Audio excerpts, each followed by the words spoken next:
Yes, Okay, I'm please. doing your job for you.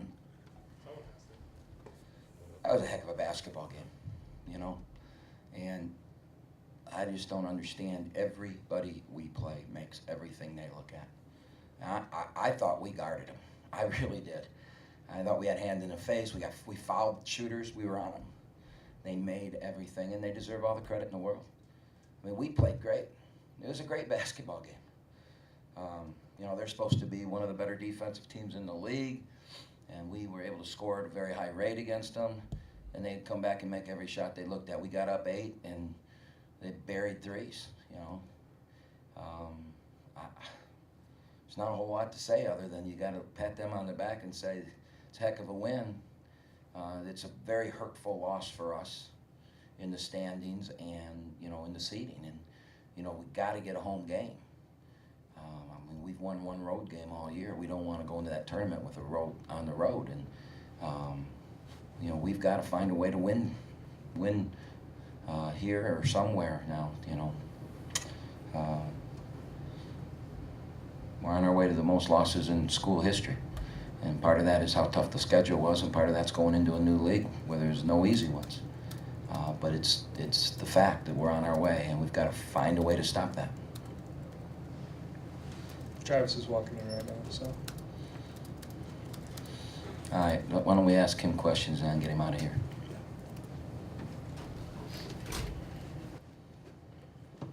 We'll open up the floor for questions for Travis. Travis, there's a little post-game celebration there for you setting that record. Does the loss take some of the luster off of that? A little bit. Probably shouldn't have, but you know, that's just who I am, I guess. I just wanted to win that game, and you know, I'm very gracious that, you know, we had that post-game celebration, and but obviously just coming off a loss right there, I felt that we could have won, so a little bit. Travis, did they guard you differently in the last 6-7 minutes of that game at all? I think you only attempted the one shot after the 6-minute mark, and it was the one you were fouled on. No, it was a consistent, you know, their defense was consistent. They'd switch between man-to-man, and, you know, when they're man-to-man, someone's always right there hugging my jersey, nose in my jersey, and then they go to a box and one. So, you know, it was consistent defense the whole time. Do you feel different in games like these where it doesn't seem like you're missing at all? Do you just have a higher confidence when you're making threes like you were today? Yeah, obviously, you know, you see shots go in, and you feed off that, and really that's it. You just the hoop starts to expand, and you just start feeling a little more. And you know, Coach Washington, Coach Williams are always telling me, when I struggle, I just need to find a way to get an easy bucket and just see the ball go in the hoop or get to the free throw line, see the ball go in a couple times, and you know, then repetition and muscle memory just take over from there. Do you feel like it was any easier for you now that you're coming back home and the record is the thing of the past? Well, I think it's, you know, easier that the record's out of the way, and honestly, I didn't feel the pressure or the weight of the record on me, and so I think that helped. And then being at home, obviously, always helps. Shooting in your own arena, on your own court, and own hoops. Obviously, it's a constant thing too. I don't want to say it's Yeah. it's happening. Travis, how difficult is it for you guys right now? I mean, you've been here when there's been success, and now they're struggling. How do you fall on that? You know, it is difficult, and you know, in the past, we had, you know, great leaders, Reggie Hamilton, Drew Valentine, and so now this year it's kind of falling on me being that senior, and you know, I'm still learning, and by no means am I a Drew Valentine or a Reggie Hamilton, and so it is difficult, but at the same time I'm trying to bring guys together, and we're trying to come together as a team. And I mean, we played a great ball game tonight. You know, they just played a little bit better, so we're getting there, and we're making the right steps, and we're going to keep working hard every single day. Any more questions for Travis? All right, thanks, Travis. Yeah, thank you.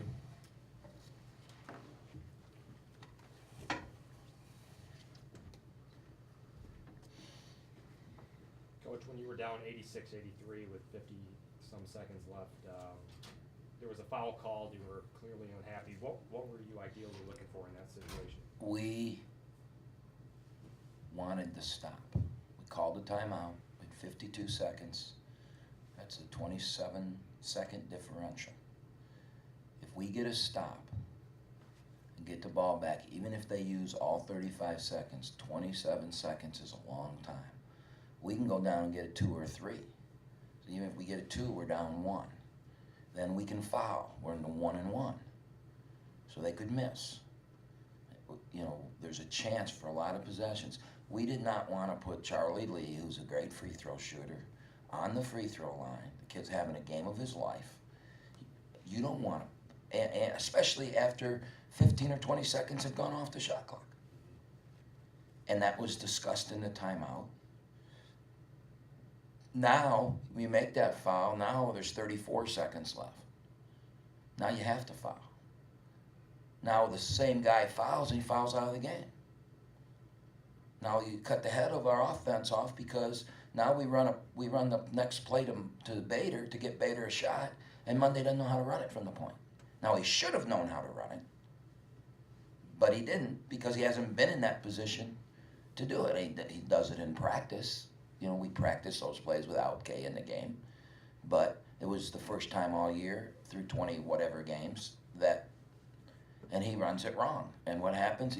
Ball goes out of bounds or some stupid thing. Yeah, so I'm pretty upset about it. It's a freshman, but he's not a freshman anymore. And it's not a freshman mistake. It's I didn't listen in the timeout mistake. And so if I appeared to be mad at him and animated, I was. And you would have been too. Because we could still have won the game at that point. The game was not lost. We get a stop. We got the greatest three-point shooter in the world. We come down and make a 3 to tie it. We get another stop, and we win in overtime. That was our strategy coming out of that timeout with 50 seconds to go.